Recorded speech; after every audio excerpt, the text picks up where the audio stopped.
My name is Deborah Gonzalez, and I'm the Government Affairs Director here at PPIC, the Public Policy Institute of California, and we want to thank you for joining us today. For those of you who are not familiar with PPIC, we're a nonprofit, nonpartisan think tank with offices in San Francisco and Sacramento. And it's great to see so many familiar faces. I know many of you had withdrawals on good public policy over December and maybe beer bread, but I'm here to say there's plenty back there for you, so we appreciate it. For the new faces, and particularly for folks coming in the incoming administration, we want to thank you for taking the time to come here today or watch on the website. And we hope that you'll reach out and think of PPIC as a resource. We have a whole bunch of resourcers who's got a lot of things in their head we'd be glad to share with you. And so reach out to us and let us know if you need help on any of these difficult issues. For today's program, we're going to learn the findings of a new PPIC report done in collaboration with a team of experts from Los Angeles, San Diego, entitled Academic Progress for English Learners, the Role of School Language Environment and Course Placement in Grades 6 through 12. A good number of the 10 team members are here, and so we want to thank them for their work and for attending today's event. This research was supported with funding from the William T. Grant Foundation, and we would like to thank them for their support of this work and today's event. You should have received a copy at registration, the report, the technical appendix, the researcher's favorite thing, as well as slides from today's presentation are now available online at our website, ppic.org. After the presentation, we will have time for audience question and answer. We do have a web audience, so I'd ask that you wait till somebody brings around a microphone so that your question can be heard. And a couple more things before we begin. Later today, you'll receive a short survey via email, and we ask that you please take the time to let us know how you enjoyed the event or if you enjoyed the event. And also, please turn off your cell phones. As the report notes, 40% of students in California's K-12 education system speak a language other than English at home, and almost half of them are considered English learners. According to the Department of Finance, or the California Department of Education, in real numbers, that translates into 1.3 million English learners in California public schools in 2016. And to put that number in context, that's more than the number of students that many individual states have. But these aren't students or just not numbers. This population's success is important for the state's overall economic prosperity. No state can prosper without a well-educated workforce. But more importantly, California has great income inequality, and any effort to improve outcomes for these students is essential to addressing this problem. I don't want to leave you with the impression that English learners aren't capable. In my own family, we have a large number of former English learners, and I can honestly say that their ability to think and communicate in two languages gives them a decisive advantage. I frequently lose arguments with my niece. And I believe the research shows that former English learners are often as successful and in many cases more successful than their non-English learner counterparts. So helping students become former non-English learners is vitally important. I'd now like to introduce our presenter. Laura Hill is a policy director and senior fellow at PPIC, whose area of expertise are K-12 education and immigration. Megan Hopkins is an assistant professor, and she's going to come up later, in the Department of Education Studies at UC San Diego. She is an expert in mixed methods as well as EL policy and program implementation. Lauren's going to get us started, so please welcome Laura. Thank you, everyone, for being here today. And I also just wanted to name the authors that are here with me today. So in addition to me, who you're hearing from now, and Megan soon, there's Marco in the front, and Magali, and Julian, and Joe, and Andrew are all here. And then, as mentioned earlier, we were a large team, 10 authors, and even more people working on this project that has both a quantitative component and a qualitative component, which is why we have so many folks doing this work. Again, I want to thank W.T. Grant, but also I really want to thank the two districts that we worked with, Los Angeles Unified and San Diego Unified. They were really generous in helping us formulate research questions that are of use to the district and we think of broader interest beyond these two districts. Very generous with their data, of course, and with helping us kind of understand what we were seeing as we went along. So thanks very much to them, of course. And as Deborah kind of previewed for me, we don't need to spend too much time on this slide. English learners are very important in the state, both numerically and as a percentage of the student population. And as she also signaled, English learner status is meant to be temporary. Students, when they enter the K-12 system, if they speak a language other than English at home, they're assessed for English proficiency. And if they're deemed not to be sufficiently proficient, then they enter into English learner status. During that time, there are supports and instruction that are meant to accelerate English language acquisition so that students can then participate fully without those kinds of supports. And then students are reclassified at districts using policies developed by the districts but guided by the state. Once students are reclassified, we call them reclassified students or former English learners, and that is the end goal of being in the English learner program. Most of the state's English learners do speak Spanish at home. It's about 83%. And there are, however, about 60 other languages, or even more than 60 other languages, that are spoken by English learners. Very few languages have more than 1% of the population of English learners, and those are listed here. The remaining, 50 some odd ones are collapsed into this other category. And as Deborah signaled with some anecdotes from her own family, reclassified English learners really have quite strong academic performance. Here we're just illustrating one set of important measures. These are results from standardized tests for the Smarter Balance for English language arts and for math. The dark blue bar are English learner students who are still English learner students, and the light blue bar are students who have been reclassified. You can see in the case of English language arts that the reclassified English learners are actually performing better on average than even students who speak only English at home. When it comes to math, the same general pattern holds where reclassified students are performing much better than English learner students and somewhat, just a little bit below English-only speakers. This next chart takes a little bit more time to digest, so I'm going to spend a moment or two here. This is showing us by grade level, so KN is kindergarten and 12 is 12th grade, the mix of students that either are current or former English learners and how long basically they've been English learners. So you can see in kindergarten, all of the English learners have been in US schools for 0 to 3 years. When we're getting out to 12th grade, you can see that the vast majority of students that either were current or former are mostly students who have now been reclassified. And you notice in 5th and 6th grade, that's when we really start to move to have greater numbers of students who have been reclassified. And then the important thing also to note is when we get out to 6th grade, you see a number of students who are still English learners for 6 or more years. Recent research from the National Academy of Sciences suggests that between 5 to 7 years is sort of a reasonable goal for reclassification. And students that are out in the high school years, much beyond that, if they started in kindergarten, now we're in a state where we might really be concerned about the educational progress of these students. Oh, the other thing I want to make sure we take away from this chart is that even out in 11th and 12th grade, that small orange part shows us the share of English learners that have been here for 0 to 3 years. So we're getting new arrivals to the school system, to grades 9 through 12, all the way through. I want to stop for a minute and also just highlight some of the recent reforms that have happened and that will be happening related to English learners and improving their academic outcomes. First is the local control funding formula, which was implemented starting in 2013, and that directs more money to districts that have greater numbers and greater shares of English learner students in their districts.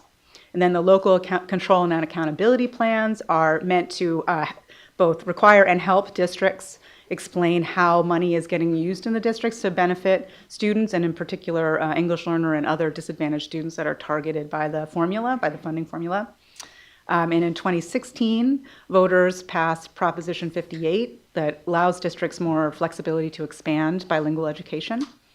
Now the dashboard provided by the California Department of Education that allows teachers, parents, anyone to have a look and understand how students are performing in various schools and districts includes a metric for not just English learners and not just reclassified English learners, but also a combined group, because it's really important, as we just demonstrated, that English learners underperform relative to the rest of students in the state, but that's sort of by design, because we're saying once a student is performing well, we move them into the reclassified group. So if we're going to hold a district or a school kind of accountable for performance, we need to also keep track of how they're doing for both kinds of students, English learners and reclassified students. In collaboration with the Department of Education and other advocates and researchers and local education agency representatives work together to work on an English learner roadmap that articulates policies and articulates goals and principles for how districts might be able to make policy really effective for English learners. And those are now available on CDU's website, and they've been up there, I think, since 2017. And the last point I want to make is that while English learner reclassification there is state policy, all of these things are going to be in flux in the coming years because we have new assessments. And there's also a move at the federal level for districts to standardize. So right now we've allowed districts some flexibility that as long as they stay within some guidelines issued by state policymakers, state policy, then districts can do things somewhat differently, but it's likely that's going to change in the future. So now I want to narrow us from sort of the broad state level down into the work that we're doing in this report that was released today. We're really focusing here on secondary English learners, and we're focusing on students who have been in English learner status for some time that are long-term English learners, and we're also focusing on English learners who are arriving later who are recent arrivals, and in particular we're focusing on those who come in middle school and secondary levels. And these middle and high school English learners have a number of challenges. One is, of course, attaining English fluency, but also making sure that they can accumulate the credits that are necessary to graduate and that they're getting access to core content so that students are going to be eligible for applications to college if that's something that their future holds for them. So the broad outline of what we're going to talk about today is first I'm going to spell out our research approach, which I already mentioned is this mixed methods idea. Then I'm going to talk a little bit about trends in academic progress for the group of English learners that we focus on. Then I'll also talk about the school language environment and how that might be associated with academic outcomes and linguistic outcomes for English learners. Then Megan is going to jump up here, and she's going to start talking about English language development courses, both their placement and how that might be associated with outcomes for English learner students. And then we will conclude. So as I mentioned, we're focused on California's two largest school districts, that's San Diego and LA. Here's some just very basic rudimentary data about those two districts. You can see they have roughly equivalent shares of English learners. Obviously, LA is much bigger than San Diego, which you see in the bottom row. A high proportion in both are low income, and a higher proportion in LA of English learners speak Spanish than in San Diego, 93% in LA and 74% in San Diego. And despite the fact that LA has more low-income students overall, if we look just at the English learner population in both districts, we see that they're pretty comparable in terms of the low-income status. And these two districts account for about 14% of the state's English learners, and that's about 4% of the nation's English learners. So it's a big deal to be able to study in these two districts. First, I'll take you through the way we've approached things from the quantitative side. We are, as I mentioned, focused on middle and high school. So what that means is we're looking at grades 6 through 12. We have individual student level data from each district for the 2006-07 school year through the 2015-16 school year. And we're focused again on long-term English learners. We, in our study, define long-term English learners as those who have been here 5 or more years. That's because that's the way that LA Unified did it at that time. And also San Diego's staff were very happy to have us consider those students as long-term English learners because they considered them at risk. So they wanted to be able to see what was going on with those students as well. We also focus on late arriving English learners. Again, these are students who are arriving to US schools in 6th through 12th grade. And in particular, we're narrowing in on those who lack English proficiency. So we're looking at the students who took the initial English language proficiency test, which is the CELT. And if they scored at the beginning level, then we consider them to be late arrivers. We also include never ELs as a comparison group. Those are students who speak either only English at home or when they arrived in U.S. schools in these districts and were assessed with the English language proficiency assessment, they were determined to be already proficient. So we include them in our comparison group. We do not include English learners who are neither long-term English learners nor late arrivers. It's a very small group of students, and so we just focus on these long-term English learners and late arrivers. What we do is a series of, we do a lot of analysis, we do some descriptive work as well as regression analyses, and we examine a variety of academic outcomes and as linguistic outcomes, which is really reclassification. On the qualitative side, we did district level interviews in both LA and in San Diego with about 10 interviews per district to try to get to a better understanding of what the processes were for determining, the policies and the processes were for determining course assignment for English learner students, and just to understand changes over time. Then we wanted to go into schools. Obviously, we can't go into every school, so we wanted to pick a kind of generally representative sample, but not in a strict statistical term. But we wanted to make sure that we had kind of a representative group when it came to the share of students that were English learners at each of the schools, that were making sort of a range of progress when it came to English language proficiency at the school level. A few other measures. So we tried to have a diverse set of schools that hit all of those categories. And we selected about 8 or 9 schools per district, 5 interviews per school. That got us to about 100 interviews altogether. Here in these school interviews, we wanted to understand how district policy would be implemented, what the schools did when the rubber hit the road, kind of when they had to make the choices to decide where students would get assigned based on policy. So these interviews took place, and then there's a lot of important work to make sure that the districts agreed kind of on what we were seeing in the data. So there's work among the researchers to make sure that the codes were the same, they were being understood in the same way, and we met regularly to understand how that process was working. And then, of course, we were combining our qualitative and our quantitative work, and we met almost weekly for longer than some of us would care to remember, but very productive. Now I want to focus a little bit on trends in academic progress for long-term and late arriving English learners. First, I want to set the stage a little bit by noting that the number of secondary English learners is declining over time in each of our school districts. So these are just among grades 6 through 12. And you can see that the shape of the curve is sort of similar in LA and in San Diego, both a big decline, especially for long-term English learners. Note that the scales are different because we're talking about 2 districts of very different sizes. You're probably wondering why these lines are going down so sharply. Only a tiny bit of this is explained by just lower enrollment levels generally that many districts in the state are facing. Both LA and San Diego have some declining enrollment, but that's not what's really going on here. What's happening is that both school districts are increasingly reclassifying English learners before they get to grade 6. So reclassification rates on 4th and 5th graders are much higher now than they were in the past. So we're not seeing them as English learners when we get out to secondary levels. Oh, and I also wanted to note here that there are also declines in late arriving English learners, although there's hard to perceive, but slight upticks in more recent years in each of the districts. These 2 districts have sort of different late arriving populations. In LA, a lot of the interviews told us that these students are more often, or more recently, there were more unaccompanied minors in LA Unified. And in San Diego, at least up through 2015-16, there were lots of refugee children entering in grades 6 through 12. Now, I just want to anchor us a little bit in a general understanding of the performance of these students and progress of these students.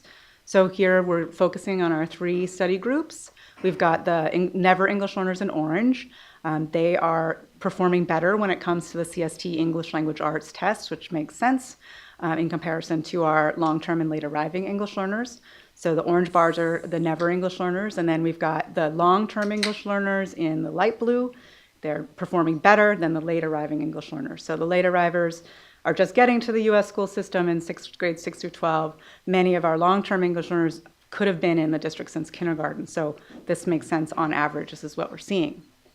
But if we take a sort of simulated cohort of students and we follow them by looking and comparing current 6th graders to 7th graders to 8th graders to 9th graders and so on, we see that actually late arrivers are making progress over time. They're narrowing the gap with long-term English learners, and so too are long-term English learners narrowing the gap with never English learners. But the kind of the rate of increase in this simulation is higher for late arriving English learners. Now I want to talk a little bit about the school language environment and what we mean by that and what we're trying to understand. So we were curious about, and I think the districts were as well, is how might the language mix of students at a school be associated with academic outcomes for students. And what we are thinking when we say school language environment is of 3 different measures. One is just a very simple, what is the share of students at the school that is made up, that are English learners. Another one is taken from the perspective of a student, what share of the students at their school speak the same home language. So if your home language is Spanish, what's the share of students at your school that also speak Spanish? If your home language is Farsi, what's the share of students at your school that also speak Farsi? So that varies by student, and despite the fact that some languages are relatively uncommon, they might be more common in concentration at a school. So we're able to pick that up with this measure. And another one then that we look at is the homogeneity of languages spoken by just English learners. So if, for example, you're at a school and everyone that's an English learner speaks Spanish, then it's completely homogenous. If you're at a school where there are 100 English learners and they all speak a different language, then it is not homogenous at all, it's completely diverse. So we're trying to see if those measures relate in any way to academic outcomes. And the reason we think that it's possible, or that the theory is worth testing, is it could be like a peer effect. If there are more people around with whom you can speak your native language, that might slow your acquisition down, or it might speed things up. If you're a new student and you really know no English, but there's someone who can kind of help you bridge the gap and speaks your same language, that could be helpful. Similarly, that can impact things about teachers as well. It might be difficult for teachers to work in an environment where there are many, many languages spoken among their classroom, or it could also be hard for teachers. If a student is a Spanish speaker, it might be easier to find a teacher who speaks Spanish than if they're talking about a language that's less common. So what we do is we created these measures, these 3 school measures, and we do some simple regressions where we're controlling for demographic characteristics of students, we control for time trends in the district, and we also control for grade and school effects. So we can really hone in on what the possible effects are of language composition at the schools and student outcomes. And what we learned, our main takeaways from the report, and of course the report has much more detail, many charts and graphs, and we're happy to take more detailed questions possibly after or at any time. You can email us or call us. But what we want to present today are sort of the main takeaways from these regression results, which is that English learner progress, long-term and late arrivers, seems really adaptable to the different school language environments that we observed in our 2 school districts. When it came to the percentage of ELs at the school, we saw no negative association with the percentage of ELs at a school and academic outcomes for students who are not English learners or were never English learners. We think this is pretty important because there's a lot of concern sometimes about what an influx of English learners going to do in our school system, or do we have the capacity to make sure that students of all language backgrounds are still able to learn? And we didn't see any evidence of a negative impact for the students that are never English learners in these school districts.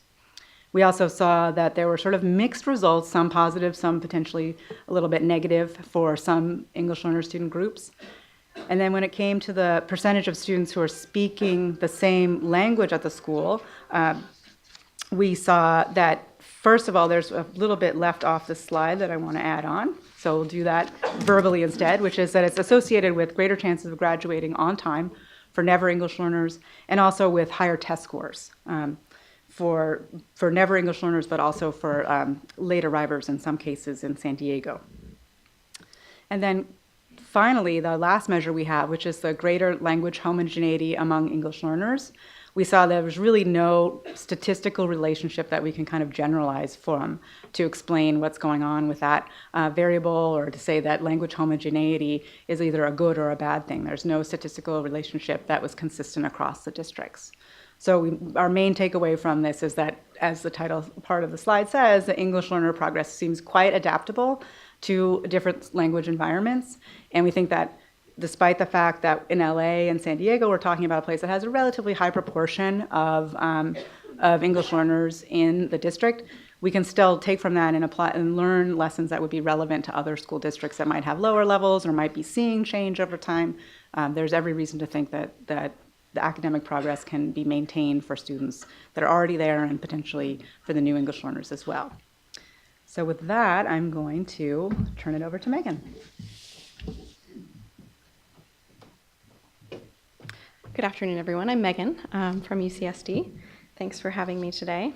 I'm going to talk about the section, obviously, on English language development course placement and the relationship to outcomes. So we looked at this both quantitatively and qualitatively. We asked to what extent are students appropriately assigned to courses, and when we talk about correct placement or appropriate placement, we're talking about as prescribed by district policy.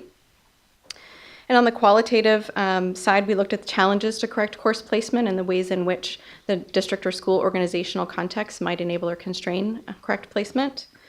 And then we looked at whether or not placement in English language development courses was related to students' academic progress.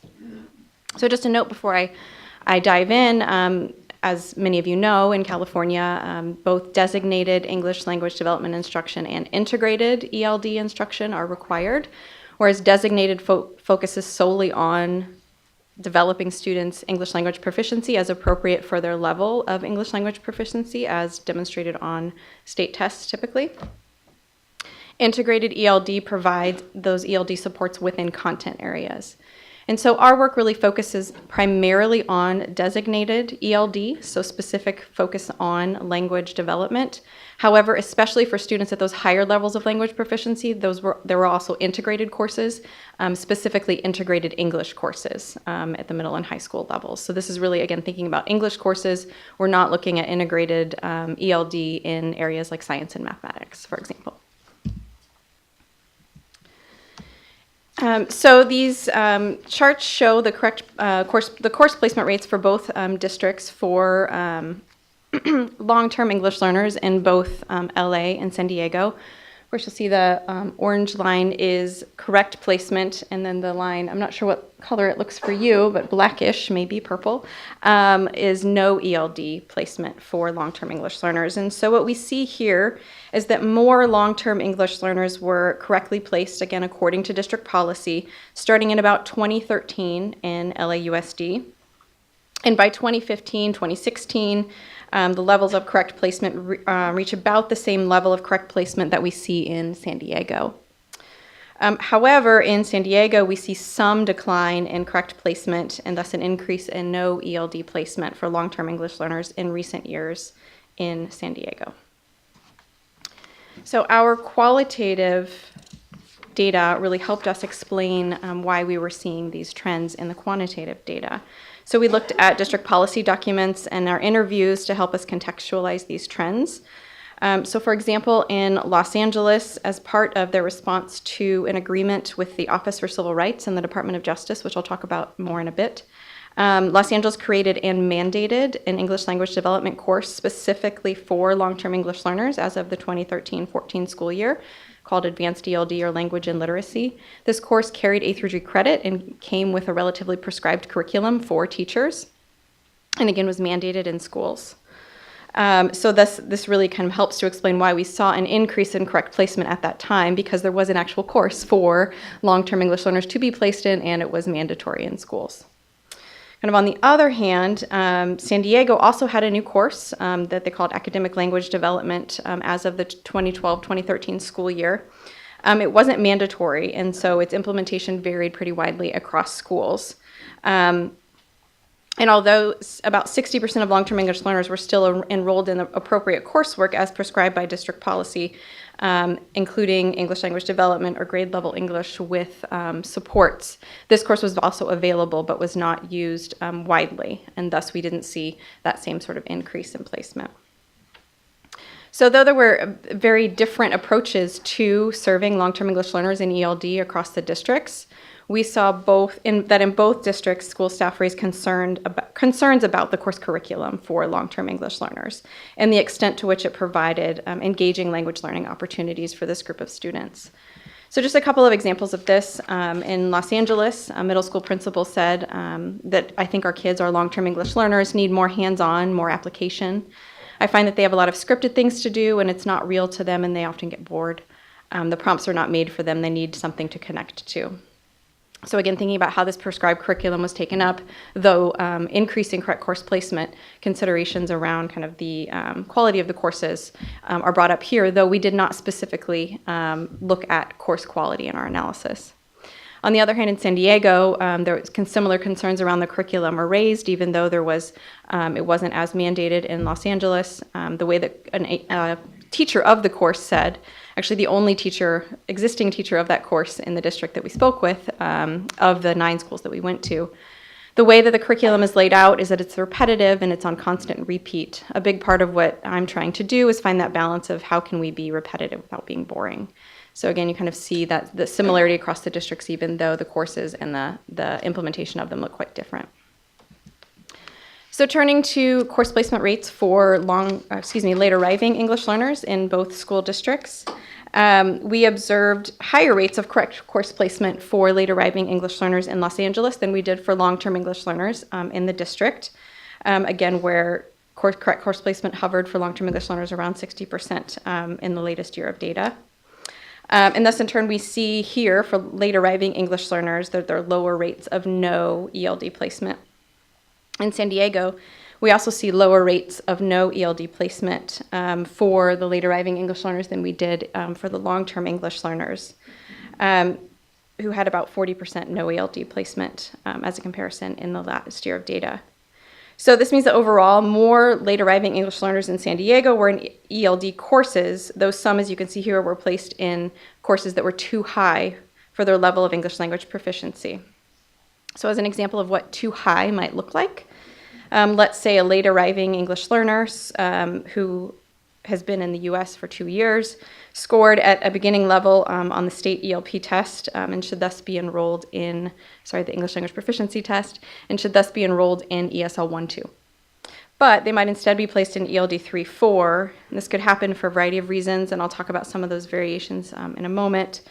But one thing to keep in mind is that length of enrollment in U.S. schools often takes precedence over the student's language proficiency level in both school districts.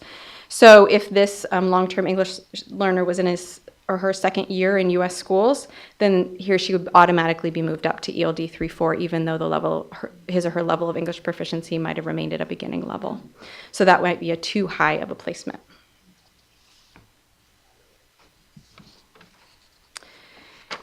So beyond each district's emphasis on kind of this length of enrollment in U.S. schools and the movement toward getting students out of the ELD course sequence so that they could begin and complete core content that was credit-bearing, we also observed differences in how the districts implemented their course placement policies.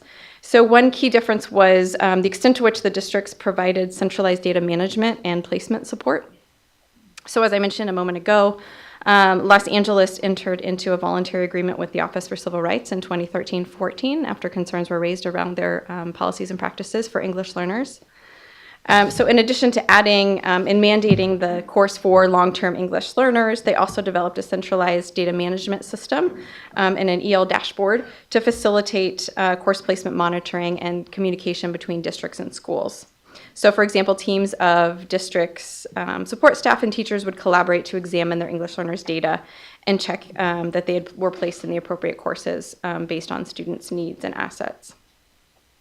LA's also offered newcomer centers in some of its schools for some time, and those have, as I understand it, remained relatively constant and consistent in terms of their delivery. In contrast to those centralized supports in Los Angeles, San Diego tends to emphasize school-level flexibility in the ELD courses that are offered. So one central office staff member noted that they're giving schools autonomy, that there's not really a fixed route, and if schools think that their students, their English learners, can handle it, that they don't have to offer every single ELD course out there. So they offer both higher level and lower level courses as needed. And so as in Los Angeles, the emphasis was on being responsive to student needs, but in San Diego, there was less oversight and monitoring provided, in part because of staffing changes that I'll talk about in a moment. And so further, San Diego implemented a series of changes to its newcomer programs in the last few years. So before, these courses were at select schools and provided self-contained ELD and content courses for newcomers. In their first couple of years in schools, these courses were folded into general ELD courses, and newcomers were placed into general content courses at their schools. In a lot of cases, in some cases with coaching support provided for those teachers.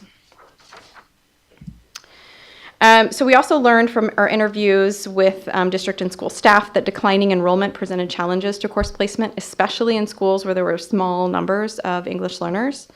So in San Diego, this meant that some schools eliminated ELD courses altogether if they didn't have sufficient numbers of students to offer a course and couldn't justify offering the class when their budgets were cut. In Los Angeles, multiple rostering was more frequently described by staff in the schools as their practice for addressing this issue, where English learners at different proficiency levels would be placed into one class period with several rosters for each ELD course level. And so here are a couple of quotes illustrating that. In San Diego, a counselor says, "We used to have ELD classes when we had more kids, more English learners. Then as our population started to fall, we didn't have enough to really justify it." In LAUSD, a district leader said, "When we do have classes where there are not enough students, they're usually double rostered." And so they put all of the levels together in one course, and putting 4 levels together would be their worst case scenario.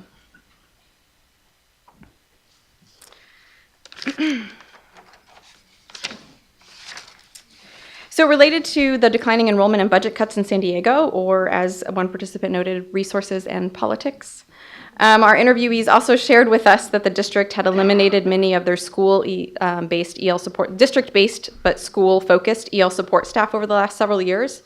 And so this pointed us to do more quantitative analysis to look at the effect of these ELST, English Learner Support Teachers, on outcomes for students. So these ELSTs were housed in the district and provided direct support that I'll talk about in a moment, but our quantitative data revealed that a drop in ELSTs showed that there was a drop in the ELST teachers from 120 in 2004 to 2005 to 46 in 2015-2016.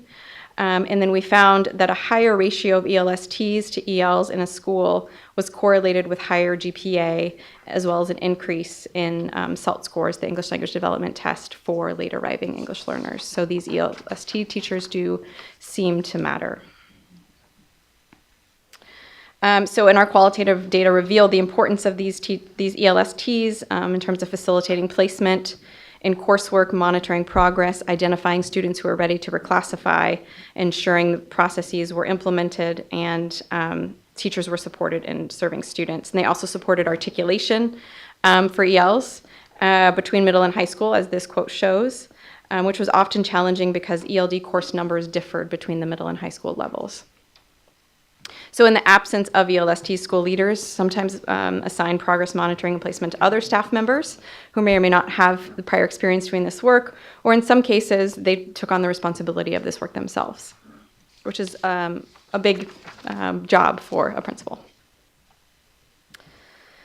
So in terms of looking at the extent to which placement in ELD courses were related to students' academic progress, we did this by looking at the associations between the share of English learners placed too high, too low, or in no English language development courses, associated those with a range of outcomes, including SALT scores, scores in ELA and math on state standardized tests, and GPA.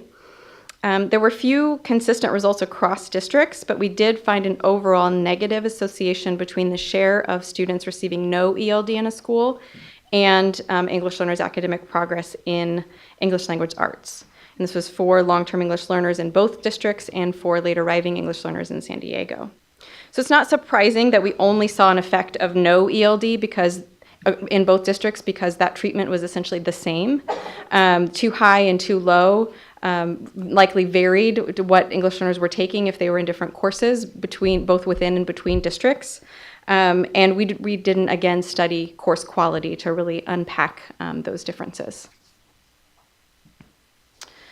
So in terms of our key conclusions in the report, again, we saw that both districts saw declines in their long-term and late arriving English learner populations at the secondary level, again, in grades 6 through 12. We saw long-term English learners had higher English fluency and standardized test scores, but those late arriving English learners made greater academic gains in those areas. We also observed that organizational factors contributed to whether and how ELD courses were offered, as I described. So things like the extent to which the district offered centralized support, the availability of those EL-specific support staff and other resources and funding in particular, as well as EL population size and how those contribute to the extent to which schools can and do offer courses. We also saw that in both districts, the percentage of English learners at a school was not related to the academic outcomes of native or initially fluent English speakers, though we found mixed evidence on the relationship between the percentage of English learners in a school and the academic performance of English learners. In San Diego, again, we found that the ELST teachers at the schools were associated with better outcomes. And we also observed that no ELD instruction was associated with slower growth on state tests of English language arts, again, for long-term English learners in both districts and for late arriving English learners in San Diego. And now it's time for questions. When you have a question, there is a mic that will be brought to you.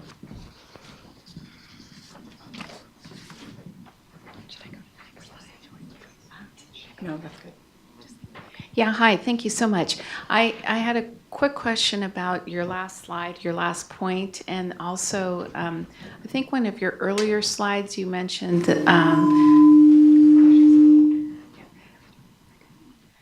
students' performance on the CST. Did you also look at Smarter Balanced ELA? Yes, we did. It's in the report. Okay, and Yeah. so the trends are the same for Smarter Balanced ELA? In terms of, we're talking about just the overall differences between never English learners, late arrivers, and yes, that's the same. I think we only had 2 years of Smarter Balanced data. Yeah, so we weren't able Yeah, to we look started in at 15. growth. Yeah. Yeah. Yep. And would you, I mean, I know this only included SELT, but Yeah. do you think that some of these trends will hold with, or, I mean, to speculate a little bit about the LPAC? In terms of late arrivers making more progress, I do think so because long-term English learners are starting at a higher proficiency when we're looking at them, in middle and high school. And I think there's just, if the CELT is similar in any way, the gains are easier to make in the beginning levels. But maybe if anyone else has a different opinion about that, I probably know a little less than some of our other team members about how the LPAC and the CELT are going to align in terms of progress between levels, or maybe the jury is still out. I know there's definitely work being done on that, but not by me. Any other facts to add? Here comes the microphone. Part of it, the jury is out, but there's supposed to be greater correlation between the LPAC and Smarter Balance. So we might expect to find more similar trends. But you're right, the jury's still out. Okay. Did you have a question about this last bullet? Well, that was, sorry. Okay. So, yeah, it talks about the ELD instruction, how it's associated Okay. with slower growth on the ELA test. Got it.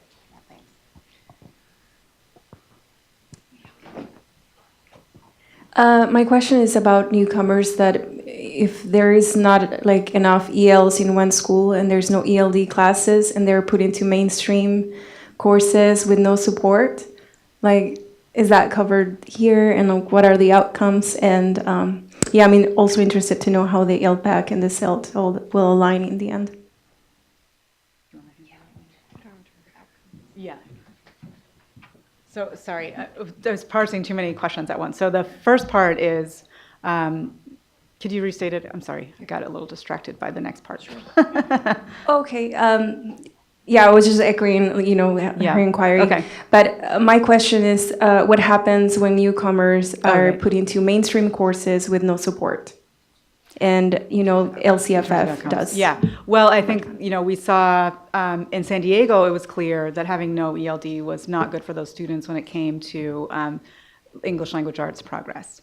In LA, I cannot remember off the top of my head. I know it wasn't consistent across the two districts, but the qualitative work definitely found frustration among the folks who were interviewed that said, we wish we didn't have to double roster, or we wish that we had more options for these students. So those folks felt there was value in doing it differently.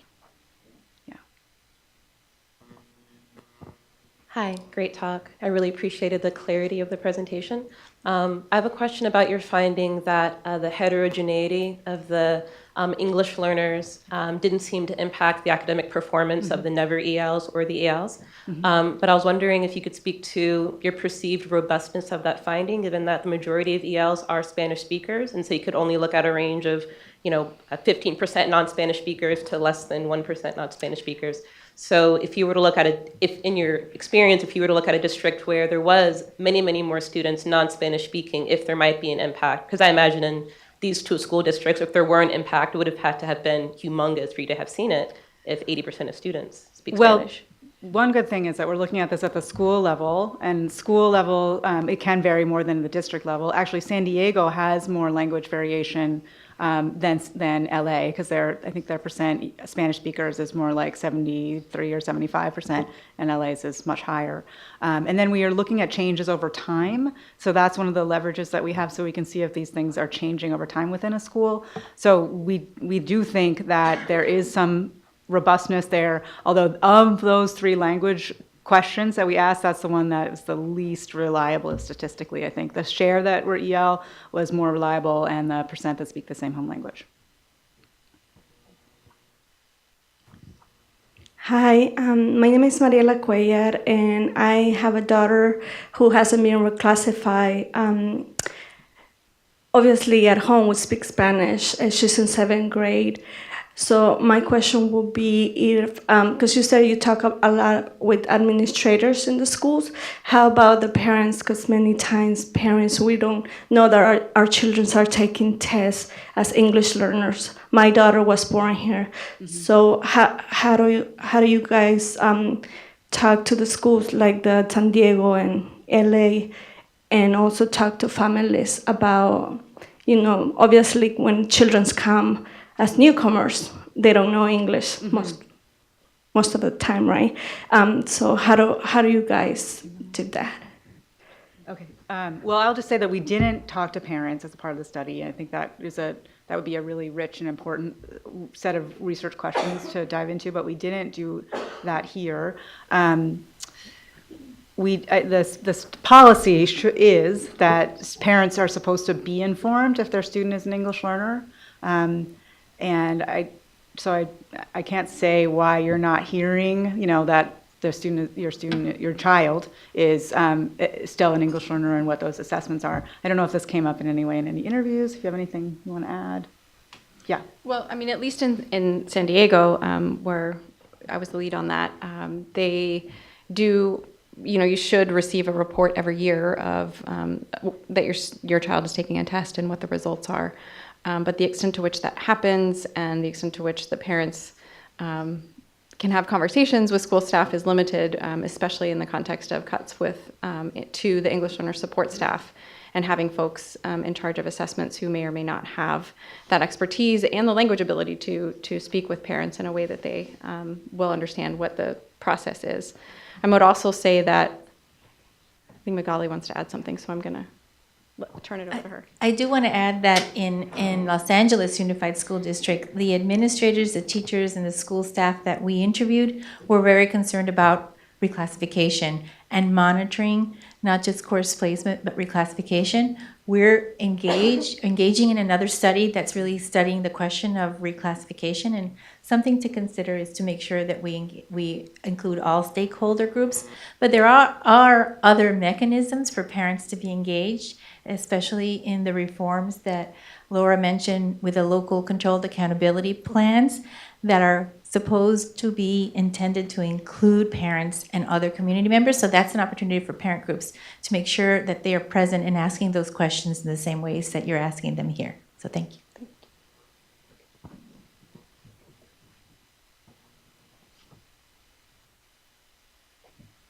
I think we do have time for another question or two. Okay, great.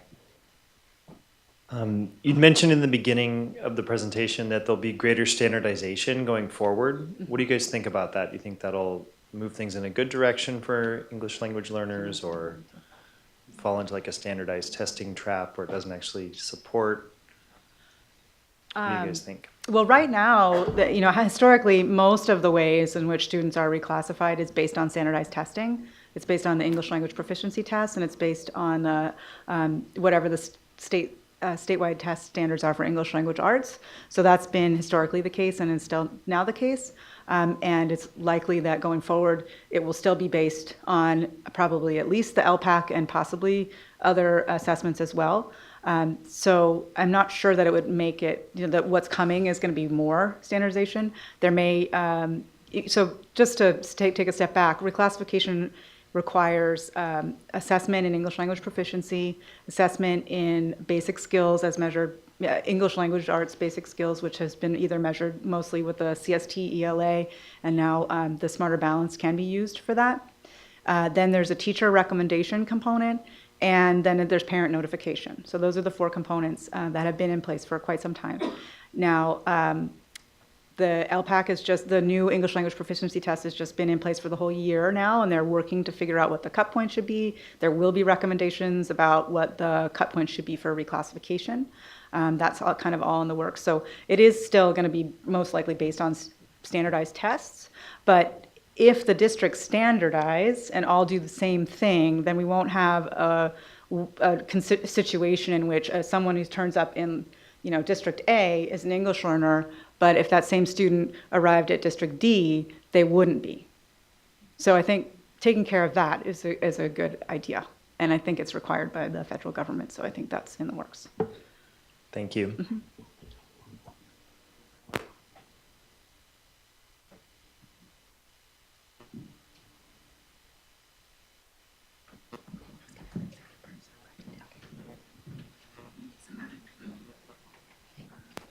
Thank you. I guess my question is along the lines of that teacher recommendation, and if there was a lot of variation in the recommendations in terms of your interviews and how that determination was made by instructors, and if that's or if that's even important. I'll add on to you. If there was or wasn't. Yeah. Yeah, I mean, teacher recommendation comes into play in policy in terms of reclassification decisions. Teacher recommendation might come into play, and people did bring it up in the interviews in thinking about course placement, where if a student, for example, was testing at a particular level, but the teacher said, no, this child is actually capable of much more, we need to go ahead and move them up to the next, or then even the next level after that. Those decisions would be made on a case-by-case basis, I think in both districts. But in terms of reclassification, there were challenges around the teacher recommendation. I can get into it a little bit, but there was variation in terms of the extent to which the district would, kind of kick back decisions if a child was denied classification because of the teacher recommendation. Teachers had to then sort of really demonstrate why they thought that, as they really wanted to prevent, if a student was just maybe not interested in the content, or didn't get good grades in science or whatever their course was, that they couldn't make that decision to not reclassify them based on that. So there were some checks and balances in place. I think more checks and balances in Los Angeles than in San Diego, but they were working to increase those checks so that teachers sort of maybe biases and expectations wouldn't factor into that process. I just wanted to add one thing about teacher recommendations and reclassification. We did a survey of a number of school districts. It's a little outdated now, but in 2013, we published a report, and we asked about, what are you doing when it comes to English language proficiency, English language arts assessments, and teacher recommendations. And there's quite a variety of ways in which districts handle that, and including in LA, our study site. In the early 2000s, it was required that students get a C or better in both math and in English language arts. That sort of counted for the teacher recommendation. Now they just require the C in English language arts, and that's relatively uncommon to have that kind of stringent of a requirement, but it is something that you can observe in the data and see, like, is this in fact a determining factor for whether students are reclassified, whereas in other districts, if it's sort of the teacher recommended it, it's not something that's necessarily recorded in the data. So it's there's a lot of variety is the main upshot for what I want to say, and it's hard to measure in the data in most cases. Did you have a question? Oh, I guess maybe this should be our last one. Yeah, sorry.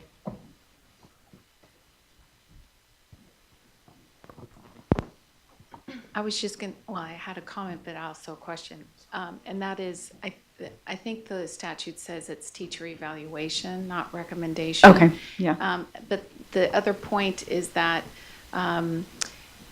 for middle or high school students that are presumably long-term English learners, the teacher evaluation would be based on which teacher? If they're changing classes, is it based on an ELA teacher? I mean, I don't know what subject area would be. Go ahead. Is there a standard? I don't know. There's not a standard, but it's typically the English language arts teacher. But there was some variation in terms of the people we talked to and who was asked to sign off, and sometimes multiple teachers were asked to sign off. Like yeah. a team of teachers. Yeah, so some schools did use kind of evaluation teams. Others just went and said, "Hey, sign this paper," or "Don't sign it," and to the language arts teacher. So there was variation in that regard. Okay, I think we've been told we have to stop with the formal questions, but we'll remain up here if there are other questions. Thank you very much.